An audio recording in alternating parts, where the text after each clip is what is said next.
Hello folks, good evening. So we'll start with the current affairs. We will be doing polity and governance.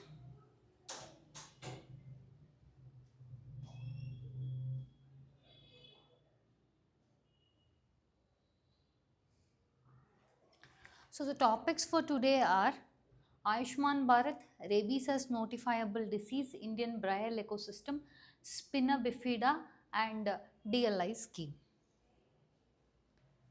The first topic is Ayushman Bharat. First and foremost, why is it in news?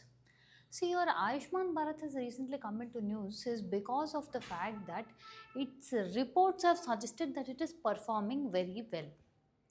So what exactly is Ayushman Bharat? If you see, it is a primary healthcare delivery and health insurance coverage coupled with digital ecosystem and health infrastructure expansion. On all these fronts, there has been good growth. Understanding? So more than 12.1 crore beneficiaries have reported in the new aspect. So because of this, this has brought it into the current affairs. So technically, what is Ayushman Bharat? It is a universal health coverage which was launched in 2018. It was launched in 2018 with the objective of being in line with National Health Policy of 2017 and your sustainable development goals, and also under the key principle of leave no one behind, which means everyone has the right to access to a equitable health. Understanding? Irrespective of your economic background. So, your healthcare, according to Ayushman Bharat, has been moved from fragmented care to a continuum of care. Fragmented care to continuum of care means primary, your secondary and tertiary, all three will be covered, inclusive things like your preventive, promotive, curative, rehabilitative and palliative, which means like life-threatening diseases, cancer, psychological, emotional well-being, all those are also focused. So it covers all three levels of primary, secondary and tertiary. Read on this.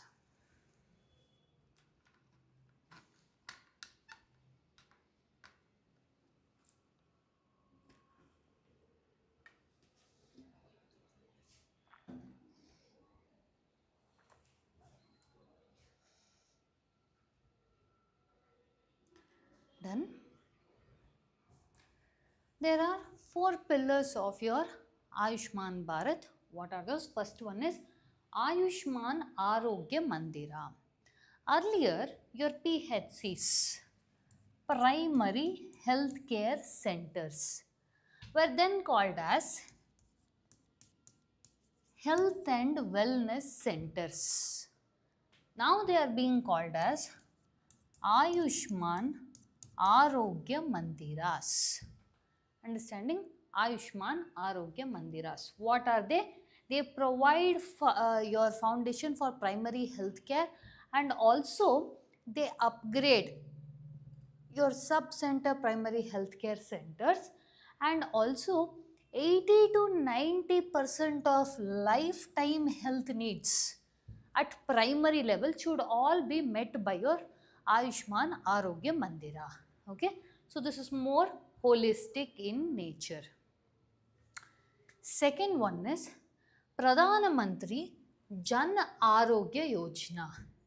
Okay, in this has subsumed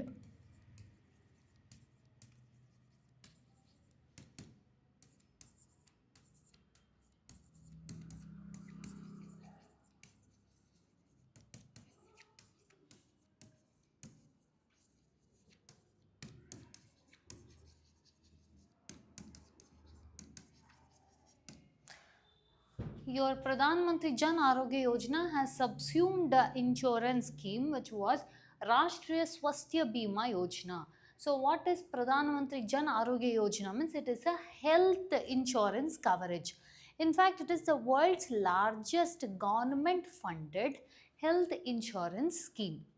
If you see the cover, it is 5 lakh rupees per family.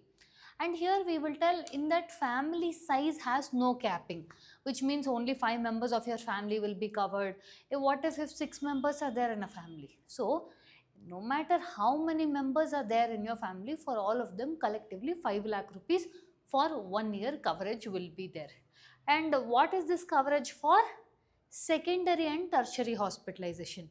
Primary is Ayushman Arogya Mandira. Secondary and tertiary ka insurance is Jan Arogya Yojana. Okay. So, who exactly are they targeting? The bottom 40% of the population. How are they coming to know who are the bottom 40% of the population? Through your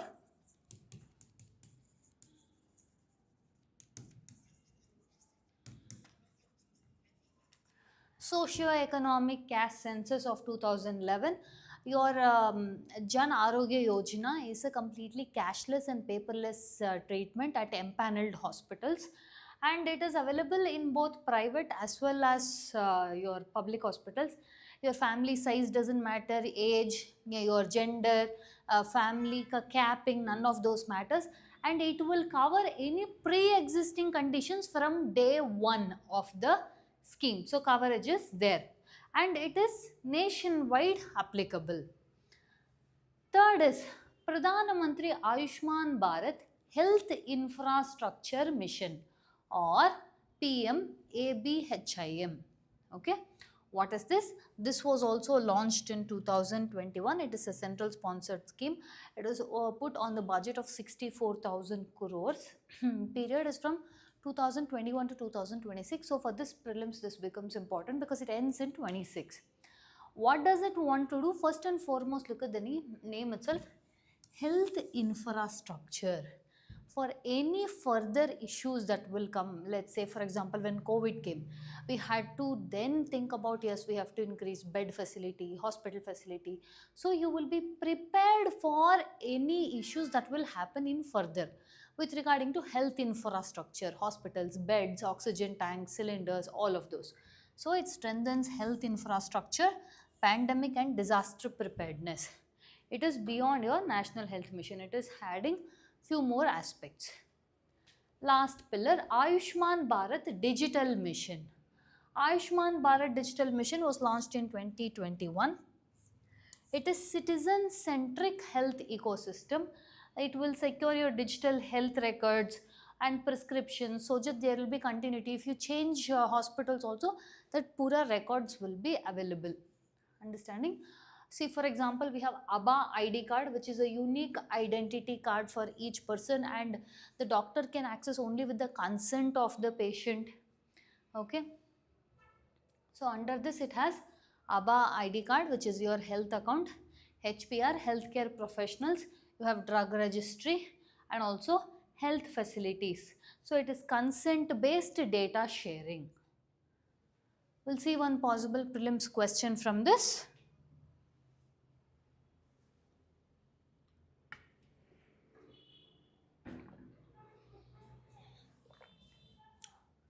With reference to Ayushman Bharat, consider the following statements. Ayushman Bharat aims to achieve universal health coverage in line with National Health Policy of 2017. Correct this statement. It provides services only at secondary and tertiary levels. Look at this, only at secondary and tertiary. No, it provides at primary, secondary and tertiary. It follows a continuum of care approach covering preventative to palliative services. Correct. Okay. So the correct answer is 1 and 3 only. The next topic that we will be looking into is rabies is now a notified disease. Right.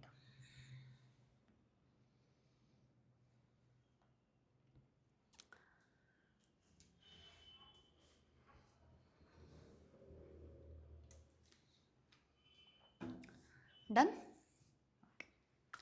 Why is it in news? See, recently your Delhi government has put your rabies under notified disease. What is a notified disease?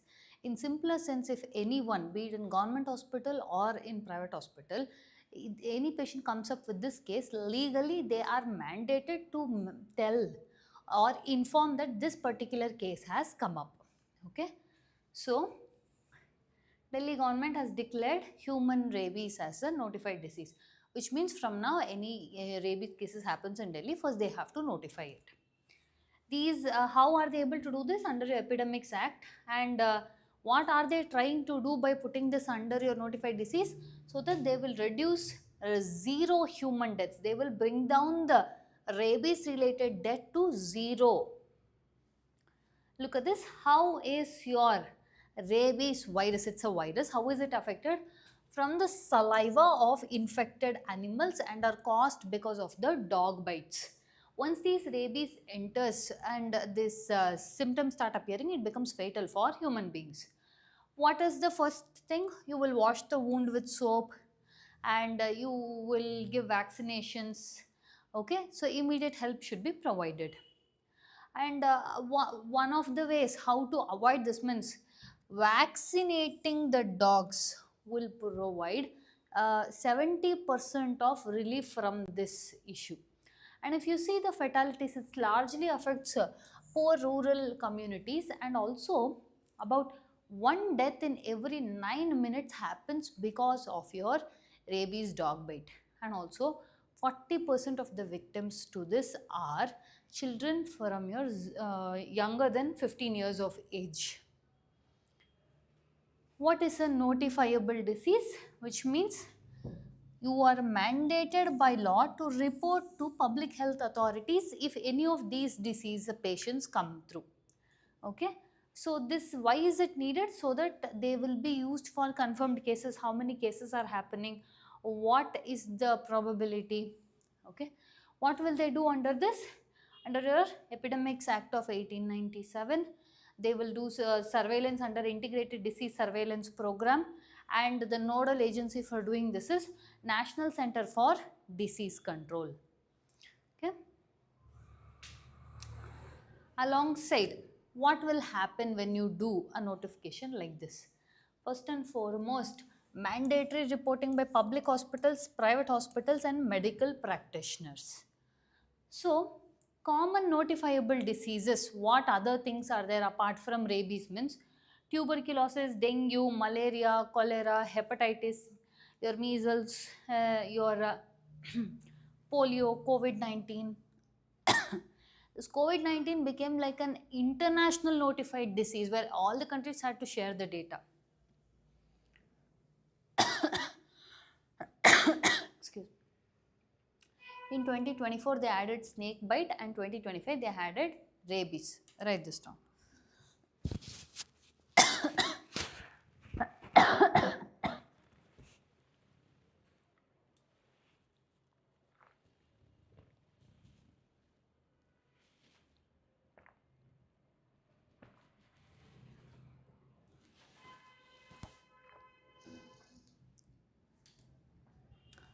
Now, does India have a unified list of all these diseases? No, because each state has one list. So each state has a different diseases or your issues put under it. We do not have one common unified list. When we say international aspect,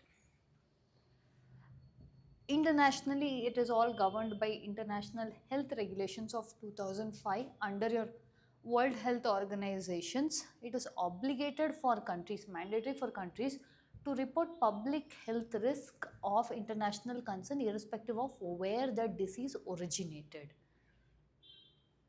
We'll see one plausible question from this. With reference to notifiable disease in India, consider the following statements. Notifiable disease are required by law to be reported to public health authorities. Correct. The power to declare as notifiable rests only with central government. Rests only with central government? No, it is your state governments. The Integrated Disease Surveillance Program supports surveillance of notifiable disease. Correct. So the correct answer is 1 and 3 only. Next is India's Braille ecosystem. Write this down.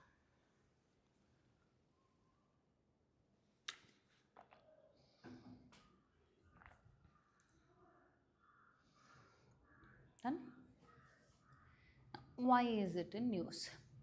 First and foremost, Braille means, do you see like this, people who are visually challenged? For them it is like a code, okay, of dots through which they will be able to read. So World Braille Day is observed on 4th January, and this Braille is very important in education, dignity, independence and equal participation of persons with disabilities, because irrespective of their physical disability they also have to be able to access information, lead a dignified life. So for all these your Braille is very important. What is the importance of Braille in literacy, education, employment, human rights and accessibility? What is Braille exactly? This is a tactile reading and writing system which is based on 6 dot cells, 2 columns, 3 dots in each column. Okay, it is not like a code language or something, it is just a way to read the language. Okay, it can be adapted in multiple languages. Through touch they will be able to read. Different dot combinations will represent your letters, numbers, your punctuation, symbols. Okay. In India, Braille was introduced in the late 19th century, which is used as a tool for literacy even today. India has around 50.3 lakh persons with visual impairment according to 2011 census. Now, if you see with regarding to our law or legal aspects, we have Rights of Persons with Disabilities Act, which ensures accessibility, inclusive education, assistive devices and provisions of Braille. Okay. What are the government initiatives with regarding to this? If you see, first one is Bharati Braille 2025. What does it do? It is a standard Bharati Braille code for India, and it has unified national Braille standards and it is mapped. So it is one proper structure. Okay, and also this is available in all the major Indian languages, and digitally also it is now applicable. Next is Sugamya Bharat Abhiyan. This is for National Accessibility Program which focuses on Braille and inclusive public spaces. Sugamya Pustakalaya, digital library for your print disabled people. If you can't read it through books, you can read it from your digital medium. Okay, it provides Braille, e-books and multilingual learning resources. Next is National Institute for Empowerment of Persons with Visual Disabilities. This was released as a draft Bharat Braille 2.1 in 2026, where it focuses on technological upgradation. That is, they also should be, because see, we have discussed this in earlier your current affairs class also. Because it's becoming more and more digitized every day, they also should be getting access to more digitized access. Otherwise it will not be equitable sustainable growth where every one of us are benefiting from digitization. But this is in the right track. Okay, it will be digital compatible and future ready Braille standards are there. We have the international commitment also. India is a party to United Nations Conventions on Rights of Persons with Disabilities, where everyone should have access to information, education and use of accessible formats such as Braille, etc. Now, we'll see one possible question. Which one of the following best describes the significance of Braille in India? See, now these kind of questions have also started increasing. Best describes, which means all the options will seem correct only, among them which is best. It replaces digital assistive technology. It is limited to special schools only. It enables literacy, dignity, independence and inclusion. It is used only for literary purpose. So it does not replace anything. It is not limited to special schools. It will also be brought into your public. Okay, and it is used only for literary purposes. No, it is not used only for literary purpose. The correct answer is it is for literacy, dignity, independence and inclusion. So it is more of a holistic approach. Next is spina bifida. Write this down.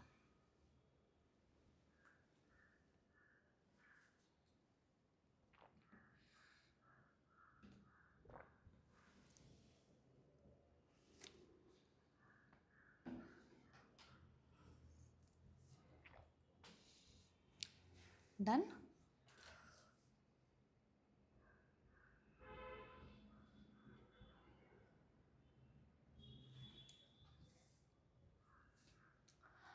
Why is it in news? See, India has one of the highest instances of spina bifida, which means every approximately 4 per 1000 births has spina bifida, and it affects more than 25,000 children annually. What is this spina bifida? See, it is a congenital neural tube defect, which means the spinal cord will not close completely, which will lead to what?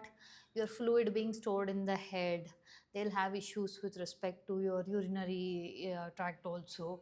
Okay, this largely affects during your early fetal development.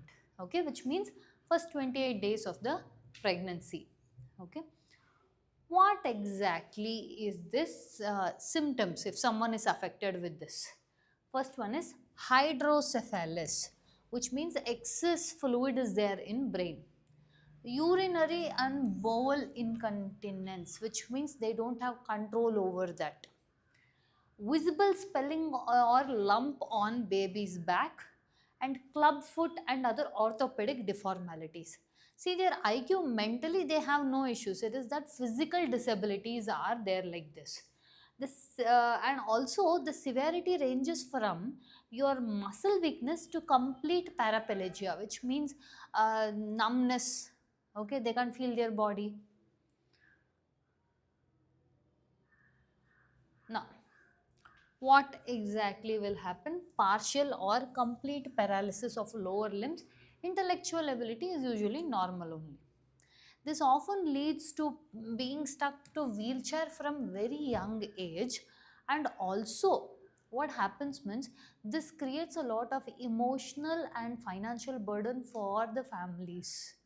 Okay, so more than 75 percentage of affected children in India get affected because lack of specialized surgery and long term rehabilitation, and this coupled with your financial and economic woes increases the burden even more.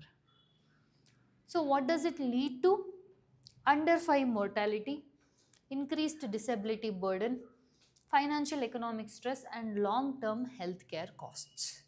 So all this is happening, we saw. Why exactly is this happening, or is there a preventive method that we can see? First and foremost, strong global evidence suggests from 1991, if at all, periconception folic acid supplementation, which means before conception or around the conception, okay, of your periconception means around the conception, if they have folic acid supplementation, more than 70% of these cases can be prevented. So do you see how important it is that a person's entire life gets affected and you can cure it with your folic acid? And see, now if you see with respect to anemia, anemia is a very huge thing which especially affects women from your adolescence and your women who are in reproductive age post that also. So this concept of anemia not just affects the maternal health or reproductive health but also the child health. Understanding? So the critical period for your folic acid supplementation will be before conception and early pregnancy, the first 28 days. So the emerging research has also shown that we can further give the supplementations, food and beverage fortification. Now, for example, fortification means you will add other things. You will fortify a normal component by adding vitamins and minerals. Example, you can fortify tea with folate and vitamin B12, and also this will prevent anemia and it will reduce neural tube defects. Understanding? Write this down.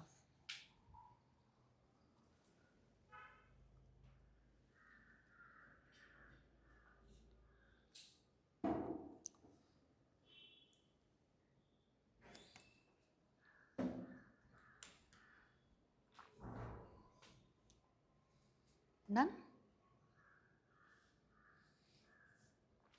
We'll see one possible question from this. With reference to spina bifida, consider the following statements.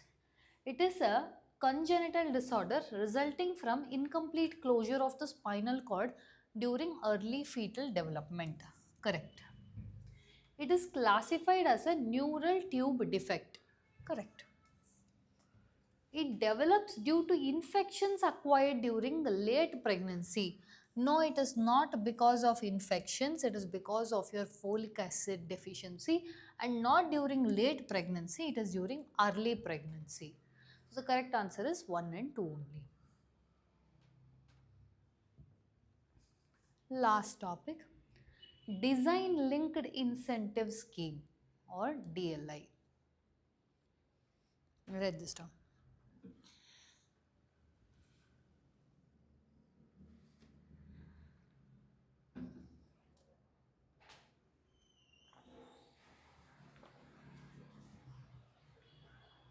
Why is this in news? In simpler thing, all we are trying to do is, we have semiconductors, chips. How can we try to make the best out of what we have? What do I mean by that? You will understand here. Why is it in news? Strong on-ground outcomes has been seen with respect to your design-linked incentives, which means self-reliant semiconductor design, okay, will further reduce the supply chain dependence. What is the need to reduce supply chain dependence, especially in semiconductors? See, in 2019, especially COVID pandemic onwards, your China showcased that it is almost 80% of processing, etc., all is dependent on China with regarding to critical minerals. So from that point of time, countries, for example, India, Australia, Japan, all of them have come up with things as to reduce the dependence on China or any one particular country for its critical minerals or semiconductor technology. So this is one thing, that is your design linked incentive works well in trying to do that. How? We will see. What is the objective of this? Build a globally competitive, self-reliant, fabless semiconductor design ecosystem. Fabless semiconductor. Write this down, then I'll explain.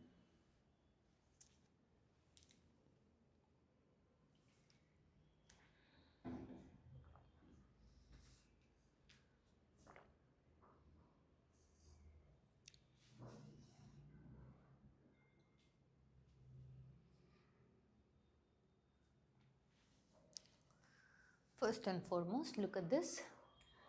Semiconductors means they are having conductivity between your conductors and insulators.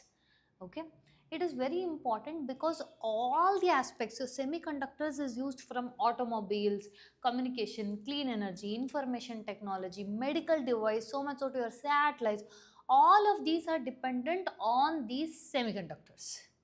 Okay, largely India imports these semiconductors from China, Taiwan, USA and Japan. Okay. Now, what is the aspect means? Now we have settled that semiconductors are very important for development. In this, we use this word fabless semiconductor design. What does it mean? Which means you will design and develop the chips even though you do not own any manufacturing joints. Understanding, when I told China has almost 75 to 80% of manufacturing units, it is centered around that. Yes, that is why we are dependent on that.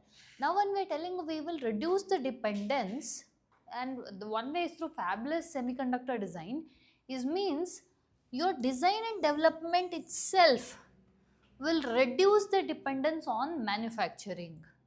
Okay, manufacturing units. How? The fabrication is outsourced to specialized foundries. This is the design. This will have only these things. Now this you just design and give it to me. That itself cuts down 30 to 40% of dependence. And this also has high value segment for electronics value chain, especially with respect to your mobiles, automobiles, all those. Why exactly do we need DLI scheme in India? Because 50% of chip value, 20 to 50% of bill of materials and 30 to 35% of your global semiconductor scales are all dependent on this, which means if we do not design indigenous semiconductor chips, then we will have to keep on continuing to be dependent on other countries. Whereas if you design indigenous chip components, okay, this will help us in all of those. So, how these incentives will be provided according to DPIIT, Department of Promotion and all those things, and your MSMEs, micro, small, medium enterprises, the domestic companies which will be owned by resident Indian citizens, okay. Again, it is in your FDI, Foreign Direct Investment Circular, will cover early stages to mature stage of enterprises in the design component or your fabless semiconductor. What is the financial incentive you are giving here? That is design linked incentive. You will be getting a reimbursement of up to 50% of the expenditure that you have made. And 15 crore rupees per application is the cap, maximum limit. Second is deployment linked incentive, which means based on after you have done the design portion, right, 4 to 6% of net sales turnover, the capping is at 30 crore and the duration is at 5 years. What are you supposed to do? You have to maintain minimum sales and also successful product deployment. Understanding? Next is also with respect to infrastructure support through chip in center, chip in, chip India, okay. This is operated by your CDAC, which stands for Center for Development of Advanced Computing. So what other things are supporting this? If you see, Semicon India program or SIM, the ambitious project of 76,000 crores wherein we are trying to deal with semiconductor manufacturing. See, it is projected that India has a very huge potential if it plays its cards right. Okay, this is one step towards that. It will display manufacturing, chip design and all these will be implemented by your CDAC. Next is Chips to Startup program. Okay, in this again you will employ 85,000 of skilled professionals like your BTech, MTech, PhD, all of those people into capacity building. Okay, we'll see one possible question from this topic. It is with reference to design linked incentive scheme, consider the following statements. It is implemented by MeitY, Ministry of Electronic and Information Technology. Yes, because it is to deal with semiconductors. It is a part of Semicon India program or SIM. Yes. It provides incentive for semiconductor manufacturing. No, not semiconductor manufacturing. It is for chip designing. So, the correct answer is 1 and 2 only. Okay. With this, we complete today's current affair. Okay. Any doubts? Online class, any doubts? Okay. We'll end the session here.